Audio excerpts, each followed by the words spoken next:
오늘 말씀의 제목이 성경의 핵심은 무엇입니까? 이런 제목으로 말씀을 대하겠습니다.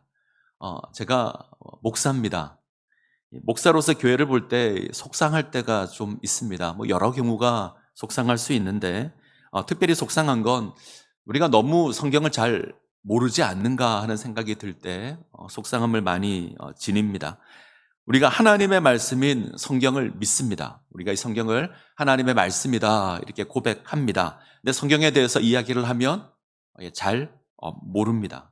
그래서 제가 목회하는 늘 큰 목회의 목표는 교회에 성경을 가르치는 겁니다. 성경을 설교하고 성경을 가르치고 함께 나누는 것이 늘 제가 행하는 목회의 중심에 있습니다. 기독교는 말씀의 종교죠. 특별히 종교개혁 이후에 주어진 개혁주의 교회가 가장 중요하게 생각하는 것이 성경, 말씀입니다. 그 이전까지는 교회가 말씀 위에 있었습니다. 지금도 가톨릭은 그렇습니다. 근데 개혁주의는 교회보다 성경이 더 위에 있습니다. 살아계신 하나님의 말씀이기 때문에 그렇습니다. 성경을 교회의 최고의 권위로 인정합니다. 그러면 오늘날 개혁교회가 지녀야 될 가장 큰 특징은 이 성경이 최고의 강점이 되어야 합니다. 근데 우리의 모습을 보면 이게 강점이 아니라 약점이 된 것 같다 하는 생각이 들 때가 있습니다. 성경에 별다른 관심이 없지 않은가? 목사가 이것을 좀 속상해 합니다. 여러분들께 묻겠습니다. 성경 말씀을 잘 아십니까? 가까이 하십니까? 정말 사모하십니까? 우리가 작년에 성경 400독 목표로 하고 성경을 읽었는데 400독 하는 것도 사실 중요하지만 400독을 하는 분명한 목표가 있죠. 하나님의 말씀을 가까이 하는 겁니다. 하나님의 말씀을 사모하는 겁니다. 작년에 이제 몇 분께서 저를 찾아오셔서 하신 말씀이 있습니다. 목사님, 교회에서 성경 400독을 해서 이번에 제가 처음 성경을 읽었습니다. 이 말씀을 하시더라고요. 신앙생활을 처음 하는 새가족이 하는 고백이 아니었습니다. 신앙생활을 오래 하신 집사님이나 권사님들께서 하신 말씀입니다. 신앙생활을 몇십 년 동안 했는데 교회에서 열심히 봉사했는데 성경을 읽지 않았습니다. 읽을 생각조차 하지 않았습니다. 그런데 성경을 통독하는 그런 기회가 주어져서 말씀을 읽게 되었다. 저는 이게 부끄러운 고백이 아니라고 생각합니다. 너무 귀한 고백이죠. 그리고 이 고백이 점점 많아졌으면 좋겠습니다. 저의 목표는 수년 내에 성경 암송반이 생기는 겁니다. 표정이 갑자기 어두워졌습니다. 성경 암송반을 세우는 게 제가 목표입니다. 이 성경 읽기나 공부해서 누릴 수 없는 특별한 은혜가 또 암송에 써 있습니다. 아마 수년 안에 암송반이 세워지게 될 텐데 그때 꼭 함께 하실 것을 부탁을 드립니다. 자, 오늘은 성경 내용을 확인하려고 합니다. 이 성경 내용을 우리가 한 문장으로 표현할 수 있을까? 한 문장으로 표현한다면 어떻게 표현할 수 있을까?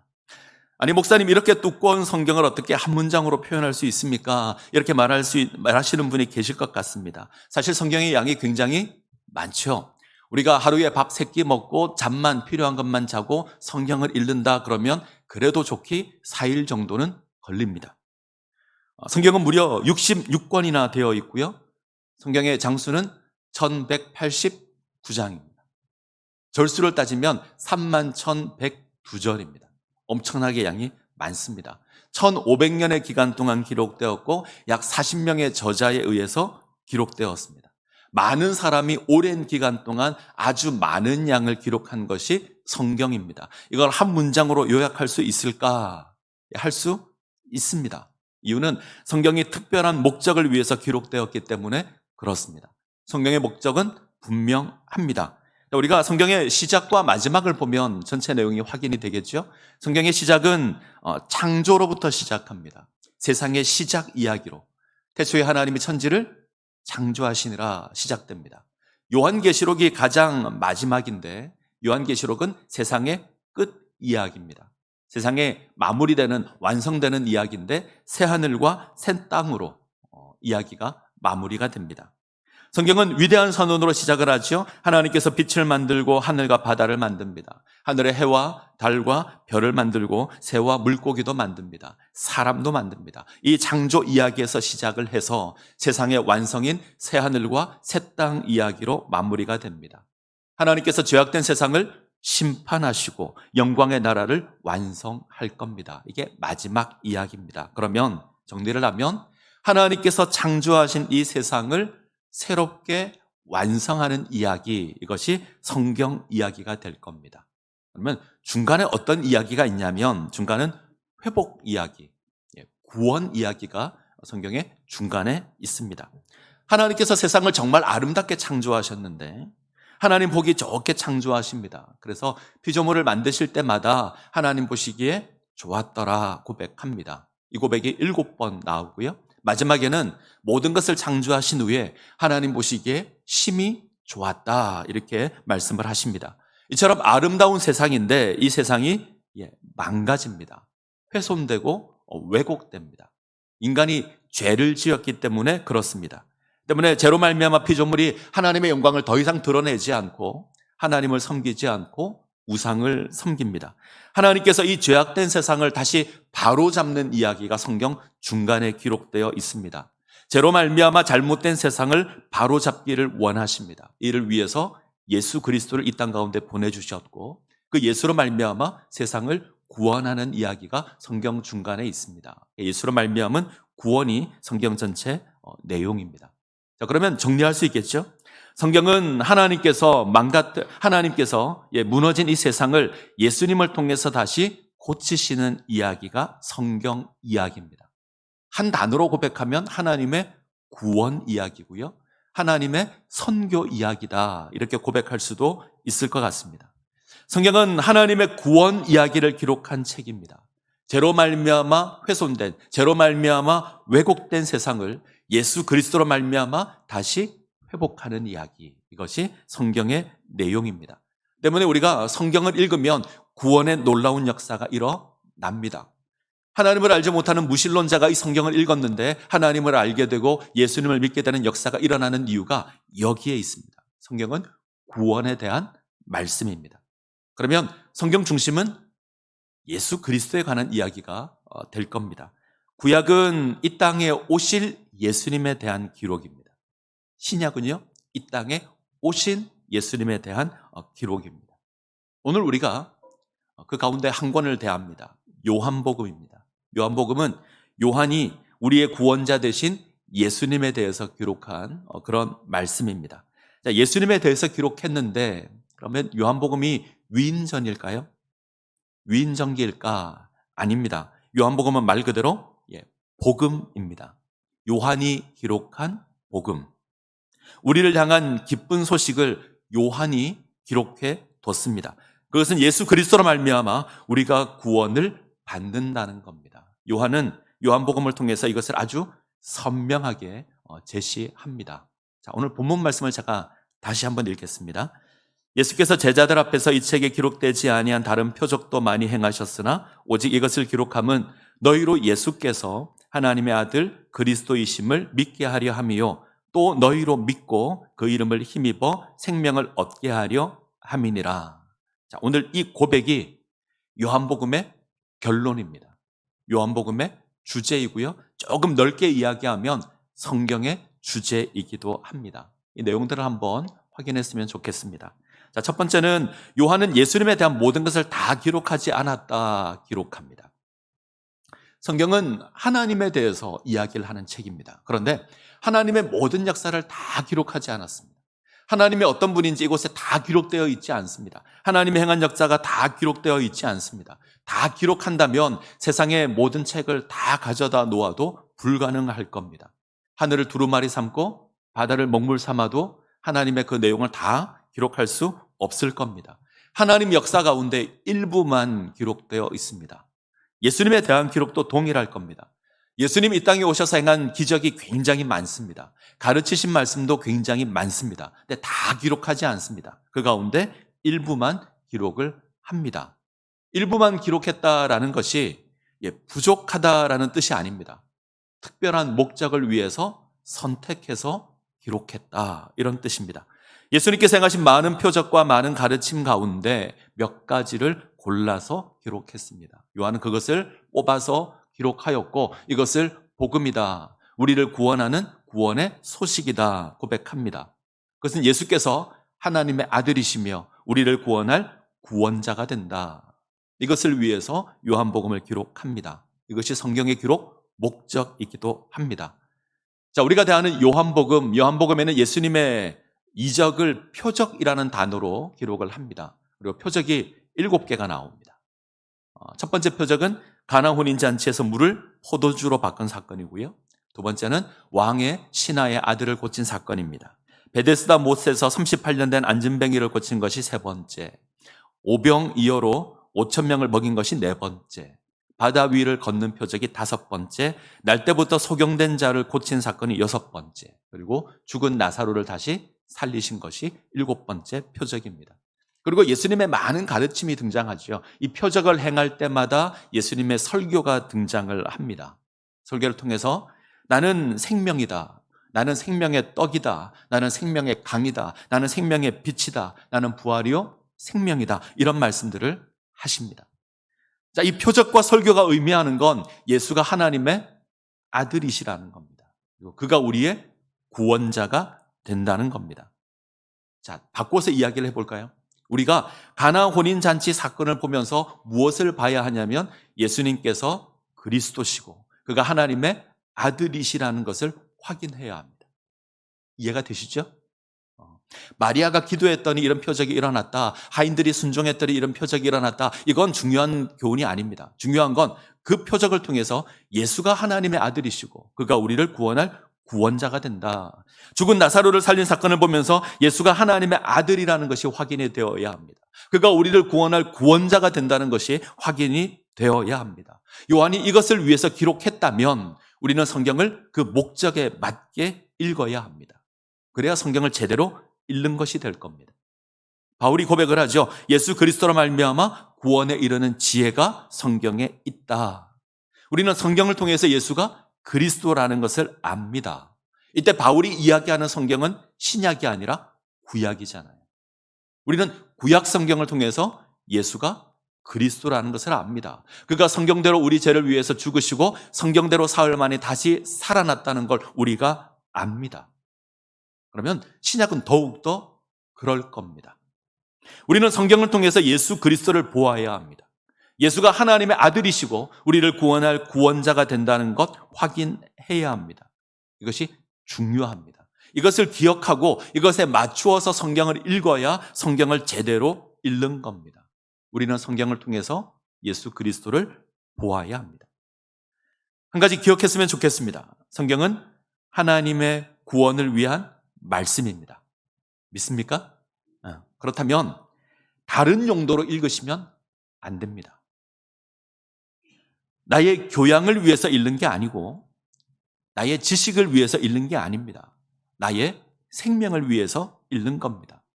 안 믿는 사람에게 성경은 교양을 위한 책이 될 수 있고 그의 상식을 위한 도구가 될 수는 있지만 우리에게는 아닙니다. 우리에게는 나의 생명을 위해서 이 말씀을 읽어야 합니다. 우리는 성경 말씀을 통해서 하나님의 구원 이야기를 들어야 합니다. 나를 사랑하시는 하나님의 사랑 이야기를 들어야 합니다. 그가 예수 그리스도를 이 땅 가운데 보내셔서 나를 어떻게 사랑하셨는지, 어떻게 구원하셨는지, 어떻게 내게 생명을 주셨는지 우리가 이 말씀을 통해서 확인해야 합니다. 우리가 성경을 통해서 내가 살아가는 삶의 지식을 좀 얻어보겠다. 내가 성공하는 방법을 배워보겠다. 어느 정도는 가능할지 모릅니다. 어느 정도는 유익할지 모릅니다. 그러나 성경을 하나님의 말씀으로 대접하는 것이 아닙니다. 우리는 성경을 통해서 하나님의 구원을 확인해야 합니다. 하나님의 백성으로 어떻게 살아가야 하는지 확인해야 합니다. 자, 오늘 우리가 읽은 말씀 바로 앞에 도마 이야기가 나옵니다. 이 도마는 12제자 가운데 하나인데 예수님의 부활을 믿지 않은 제자죠. 예수님께서 제자들에게 나타나셨을 때 그때 도마가 없었습니다. 제자들을 안 믿습니다. 내가 예수님의 손에 못자국을 내가 눈으로 보고 창자국을 보고 내가 손가락을 넣어봐야 내가 믿겠다. 이렇게 말했던 도마입니다. 근데 그 도마가 예수님을 목격하고 이렇게 고백합니다. 나의 주님이시오 나의 하나님이시다. 나의 주님이십니다. 나의 하나님이 되십니다. 예수를 믿지 못했던 도마가 예수를 나의 주님으로, 나의 하나님으로 고백합니다. 자, 성경을 통해서 이 역사가 일어나야 합니다.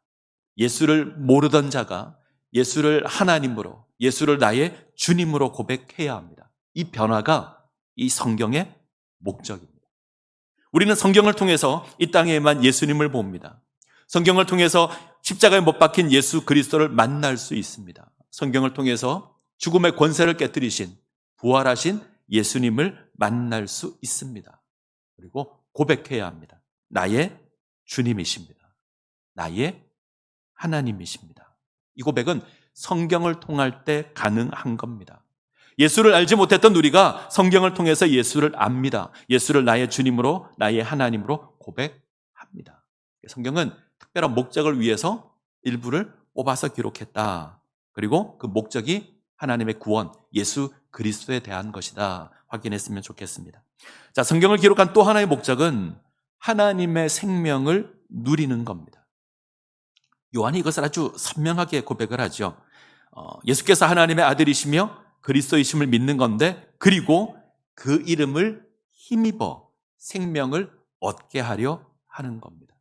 예수님의 이름을 힘입어 생명을 얻게 하려는 겁니다.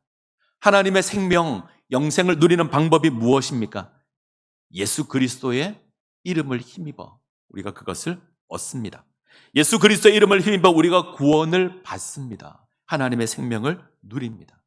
자, 사도행전 10장을 한번 볼까요? 사도행전 10장 43절 자막을 보죠. 같이 읽습니다. 그에 대하여 모든 선지자도 증언하되 그를 믿는 사람들이 다 그의 이름을 힘입어 죄사함을 받는다 하였느니라. 베드로가 고넬료 집에서 복음을 전하면서 고백한 내용입니다. 예수님의 이름을 힘입어 죄사함을 받습니다. 예수님의 이름을 힘입어 나를 위해 십자가 지시고, 나를 위해 피 흘리시고, 나를 위해 죽으시고, 그리고 부활하신 그 예수 그리스도의 이름을 힘입어 우리가 죄사함을 받고 우리가 하나님의 생명을 누립니다. 이때 생명, 이 생명을 요한복음에서는 영생 이렇게 말합니다. 우리는 영생이라고 하면 너무 미래적인 개념으로 생각을 해요. 그래서 하나님의 나라에서 영원히 사는 것, 이걸 영생 이렇게 생각합니다. 근데 우리만 영원히 사는 게 아니고요. 저 지옥에 가는 영혼도 영원히 삽니다. 장소가 다릅니다. 그래서 이 영생은 영원히 사는 삶을 의미하지는 않고요. 영생의 본질적인 뜻은 이후 시대의 삶. 그래서 하나님 나라의 삶을 영생이라 그러는데 좀 더 정확하게 표현하면 하나님의 통치를 받는 삶, 이것을 영생이라고 합니다. 그리고 성경은 영생을 사용할 때 언제나 현재형으로 사용합니다. 현재 우리가 가지고 있는 겁니다. 그리고 완성될 하나님의 나라에서 완전한 영생을 누리게 될 겁니다. 우리가 하나님을 알고 하나님의 생명을 누립니다. 우리가 하나님의 선하심을 맛볼 수 있습니다. 하나님의 뜻을 알고 그것을 행하는 삶을 살아갑니다. 이것이 영생입니다. 그리고 하나님 나라에서 완전한 영생을 누리게 될 겁니다. 우리가 이 영생을 위해서 성경이 기록되었습니다. 자, 교회는 이 성경을 통해서 하나님의 구원의 말씀을 선포하는 곳이 교회입니다. 하나님의 구원을 선포하기 위해서 교회가 있습니다. 만약 교회에서 여러분들이 세상에서 성공하는 법을 배우기를 원한다, 잘못 찾아오셨습니다. 저 성북동에 가면 그 길상사라고 있습니다. 거기 가시는 게 훨씬 더 빠릅니다. 세상에서 유명한 사람들의 강의를 듣는 게 세상에서 성공하는 훨씬 좋은 방법들을 얻을 겁니다. 교회는 하나님의 생명에 대해서, 하나님의 구원에 대해서 선포하고 가르치는 곳입니다. 교회는 하나님의 구원의 말씀인 성경을 선포하는 곳입니다. 예수 그리스도를 증거하는 곳입니다. 예수 그리스도의 이름을 힘입어서 하나님의 백성으로 살아가도록 말씀을 선포하는 것이 교회입니다. 저는 우리 창신제일교회가 이런 교회가 되기를 소원합니다.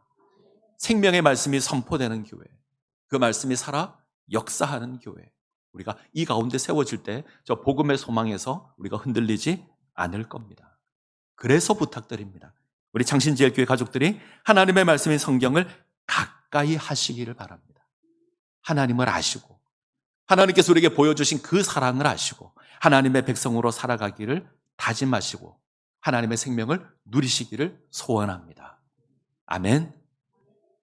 목소리가 갑자기 확 말씀을 사모하시기를 소원합니다. 아멘. 아멘. 설교를 시작하면서 저희 속상함에 대해서 말씀을 드렸는데 하나님의 말씀을 잘 모른다는 거죠. 가까이 하지 않는다는 겁니다. 여러 가지 이유가 있습니다. 여러 가지 이유가 있는데 성경이 너무 어렵습니다 이런 얘기도 있지만 가장 큰 이유는 저는 우리 자세가 문제라고 생각합니다. 우리는 성경을 하나님의 말씀으로 대접을 잘 안 합니다. 우리가 이것을 하나님의 말씀이라 고백합니다. 우리가 그 고백 가운데 세워져 있습니다. 하나님의 감동으로 기록된 하나님의 말씀이다. 여기에 우리의 생명이 있다. 우리는 이렇게 믿고 고백하는 것이 가능합니다. 그런데 하나님의 말씀으로 대접을 잘 안 합니다. 하나님의 말씀이라면, 하나님의 생명의 말씀이라면 정말 사모해야 되고요. 열심히 읽어야 할 겁니다. 근데 우리의 모습을 보면 우리의 고백과 우리의 삶이 좀 다릅니다.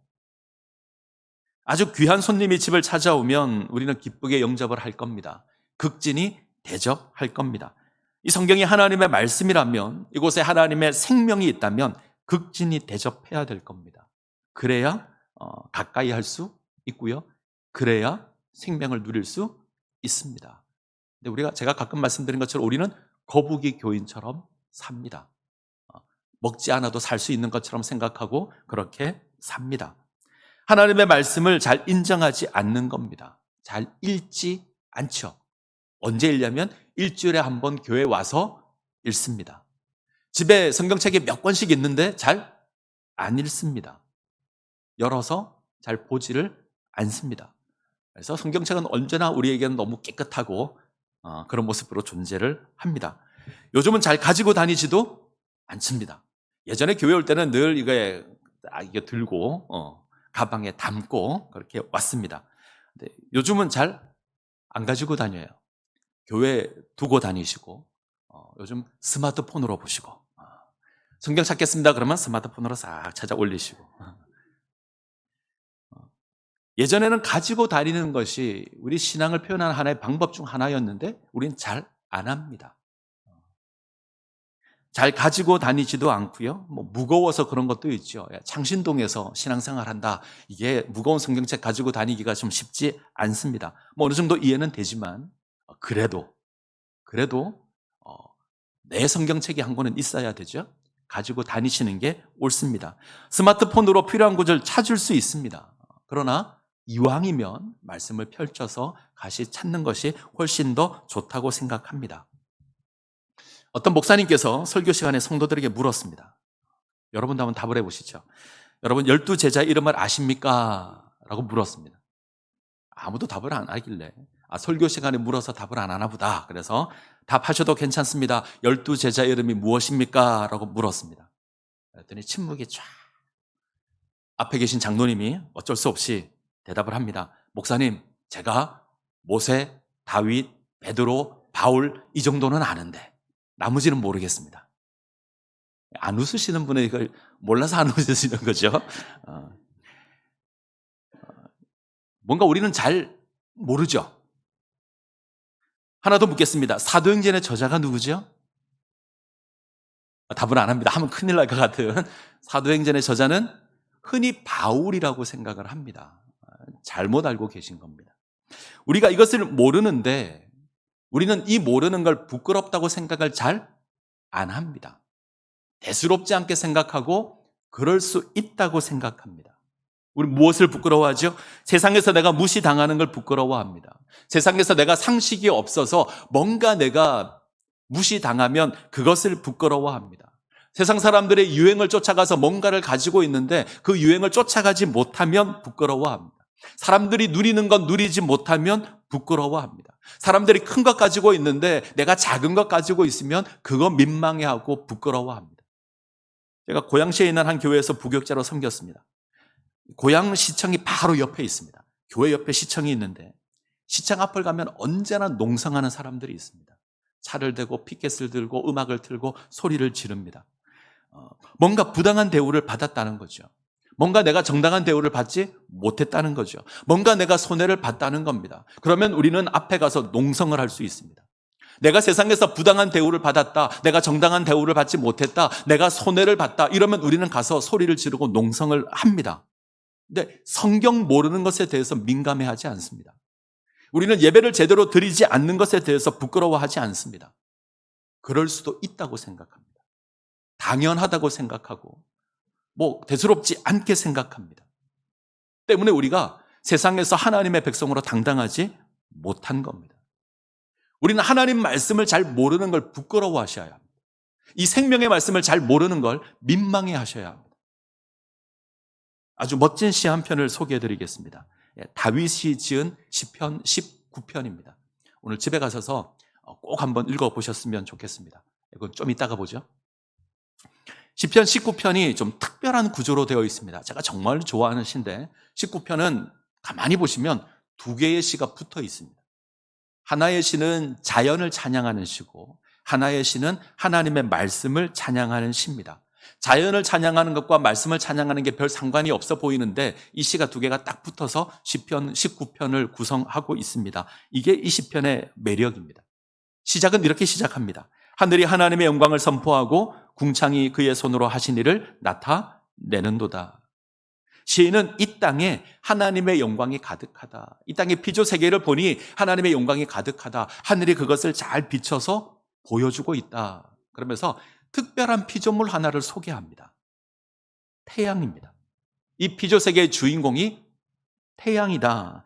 태양은 하나님께서 예배해 두신 장막에서 쉬었다가 아침이 되면 그 장막에서 나온다. 해가 지는 노을 좋아하십니까? 해가 뜨는 일출을 좋아하십니까? 노을과 일출 중에 뭘 좋아하십니까? 둘 다 멋있는 것 같은데 매력이 좀 다른 것 같습니다. 노을을 보면, 석양을 보면 참 아름답다라는 생각이 좀 들고요.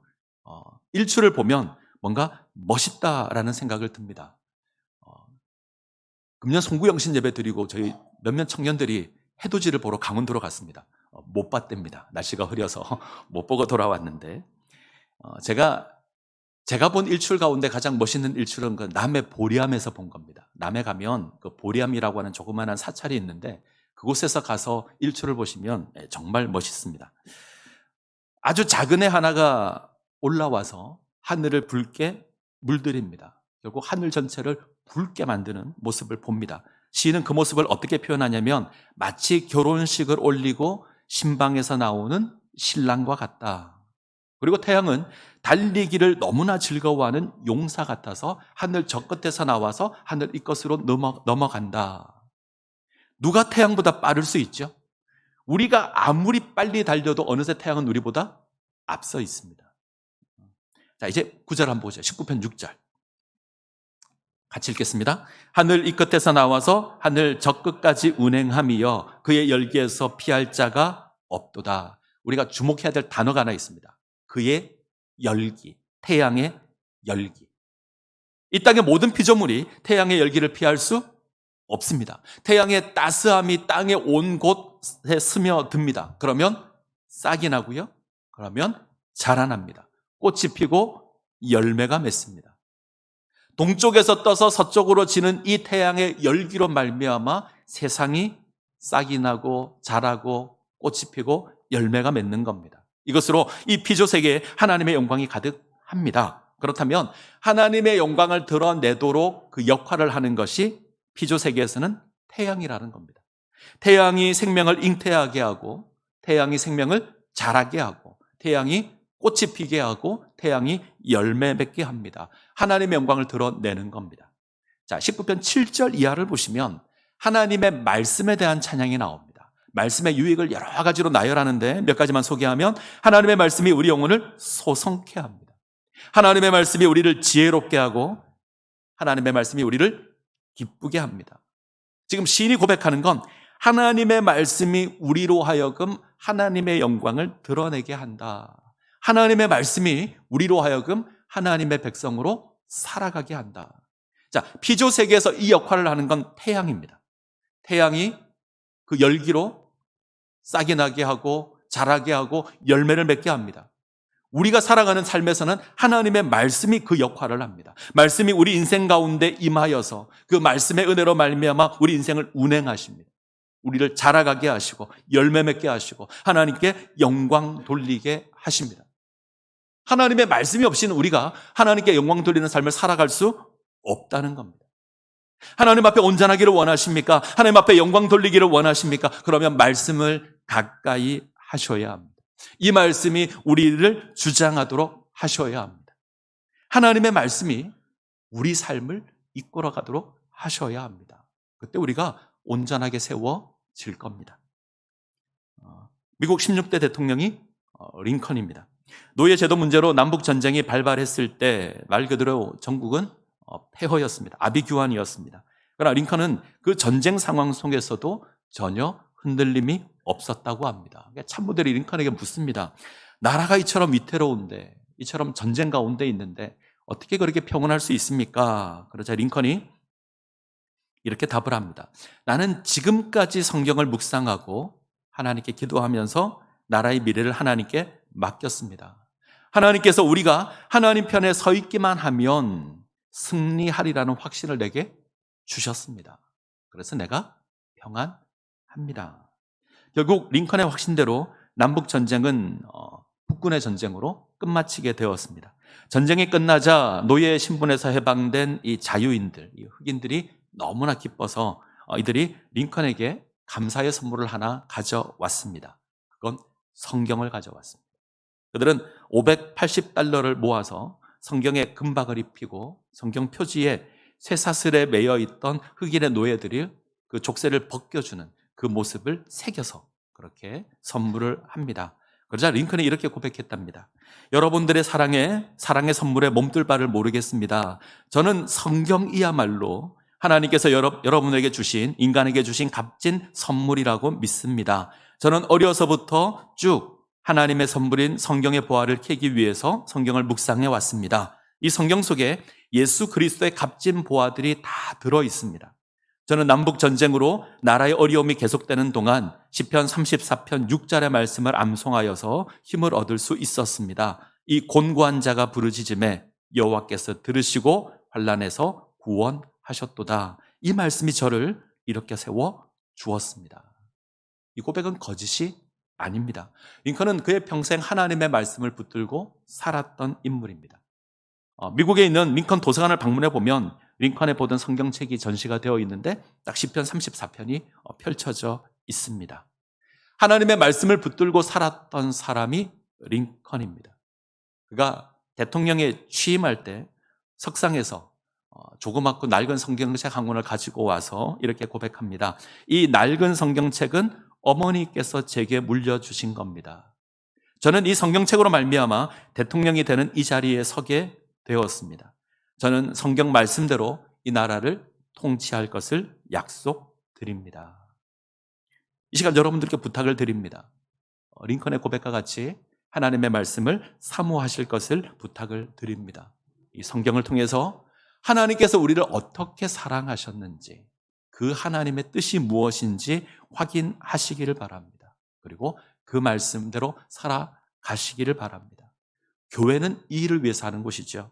목사가 이 일에 힘을 쓰겠습니다. 하나님의 말씀을, 이 진리의 말씀을, 이 생명의 말씀을 온전히 선포하도록 힘을 쓰겠습니다. 우리 모든 교역자들이 이 일에 힘을 쓰겠습니다. 우리 교회가 이 일을 할 겁니다. 그러기에 동참해 주시고 하나님의 말씀을 가까이 하시며 그로 말미암아 우리 예수 그리스도로 말미암아 누리는 그 영생, 그 생명의 은혜를 누리시기를 간절히 소원합니다. 기도하시겠습니다.